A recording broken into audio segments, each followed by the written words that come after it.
Assalamualaikum warahmatullahi wabarakatuh. Perkenalkan, nama saya Alif Farhatun Amiroh, NIM 20080101082.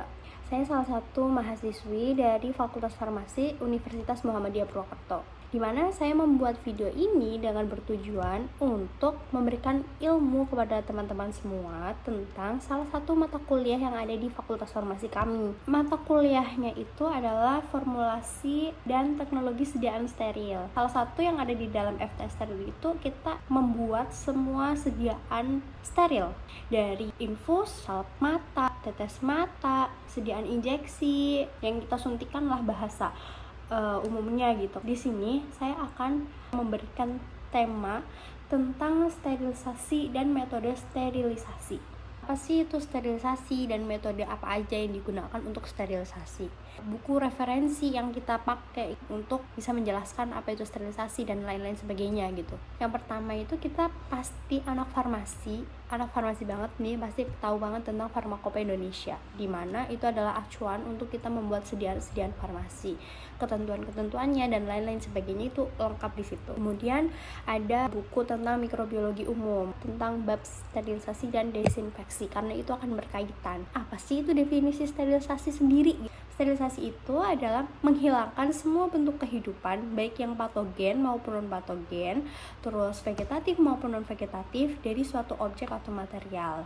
Yang akan kita gunakan itu kan obat ya, jadi bentuk sediaan yang steril. Jadi harus terbebas dari semua mikroorganisme yang ada di situ yang akan mengganggu aktivitas kandungan-kandungan dalam obat yang akan kita pakai.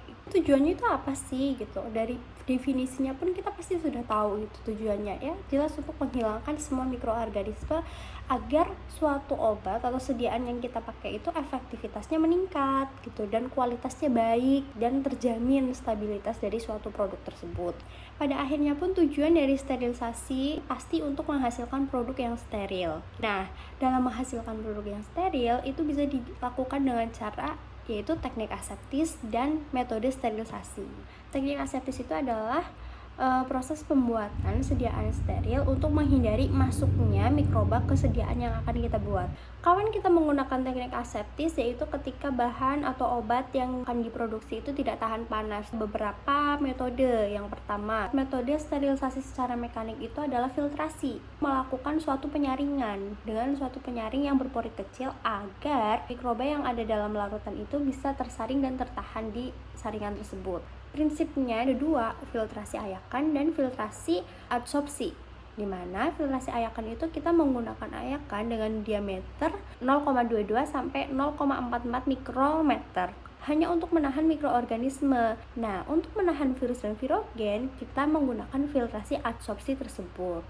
Pada metode sterilisasi kimiawi, yaitu tadi menggunakan gas formaldehid dan gas ETO, yang harus diperhatikan itu adalah suhunya dan konsentrasi dari gas tersebut, karena konsentrasi juga mempengaruhi seberapa lama metode sterilisasi ini dilakukan. Prinsipnya itu, dari gas-gas tersebut itu kan mengalami reaksi adisi gas senyawa tersebut pada gugus tertentu, yaitu gugus NH2, SH, dan COOH dari asam aminonya mikroba. Nah, akibatnya mikroorganisme tersebut itu mati karena asam amino mereka tidak berfungsi.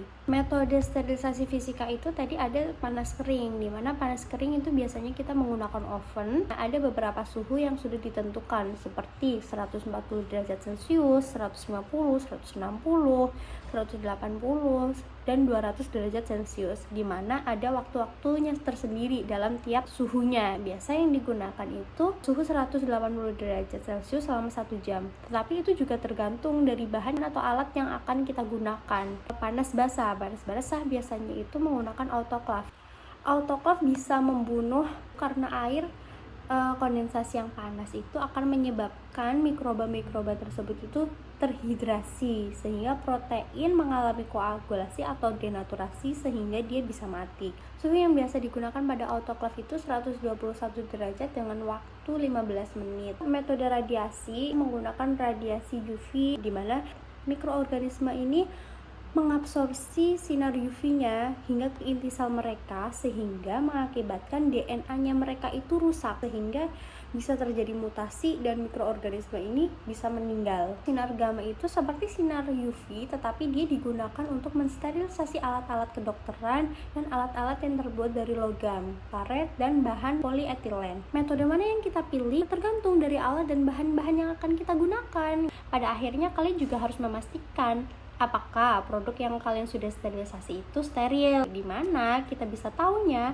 yaitu kita harus mengetahui indikator-indikatornya. Salah satu contoh indikator kimia itu terdapat perubahan warna atau perubahan bentuk dari sediaannya. Indikator biologi itu biasanya tersedia untuk sterilisasi uap, panas kering, dan gas etilen oksida. Semoga teman-teman semua sudah mendapat ilmu baru dan paham tentang apa yang sudah aku sharingkan teman-teman semua. Terima kasih. Wassalamualaikum warahmatullahi wabarakatuh.